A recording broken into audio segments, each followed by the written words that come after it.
Hello, my name is Ethan Ritz, and this is my presentation for the Oceanography homework, the Geological History of Iceland.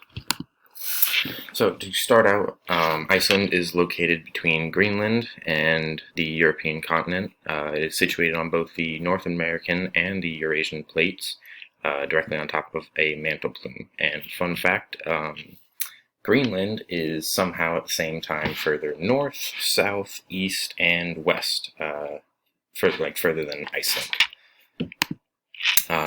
As for its general mineral composite, as it is situated on top of mantle plume, it has a steady source of materials that are being constantly pushed up from within the earth, and these materials have a high basaltic and granitic composition, as well as many other materials mixed in. And this diagram over to the right side shows the tectonic map of Iceland, and shows many active volcanic systems, and which are divided by the magma composition.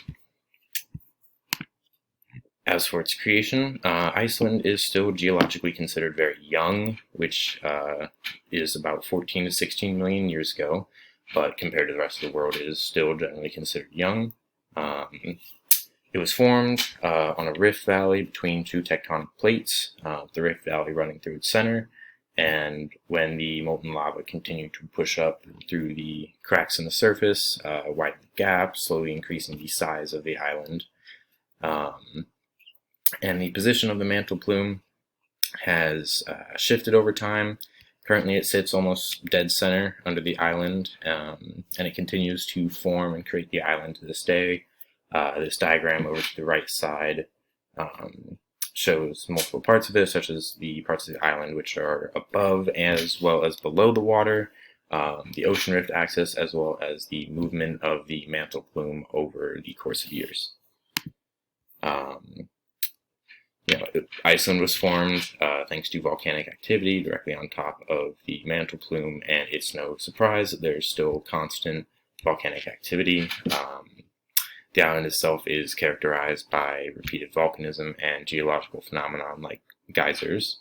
And this diagram over to the right side shows many of the volcanoes and subsequent activity present on the island.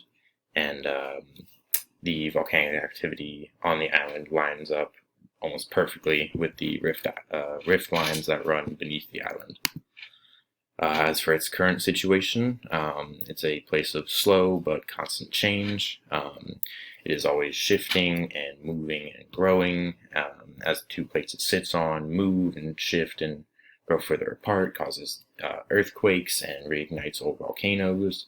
And this tectonic and volcanic activity is actually slowly pushing Iceland further northwest. As for its future, with global warming and the constantly changing nature of Iceland, obviously it will look very different in the future. As the world continues to warm and the ice around the island will start to melt, it may cause heavier rainfall than currently experienced, and the island may see greater forest growth. One main concern, though, is the acidification of the oceans around it, which may have profound, long-lasting effects on the ecosystem there. And the landmass itself is also likely to see massive change with the constant volcanic activity as well as the earthquakes. And that wraps up the presentation. Thank you.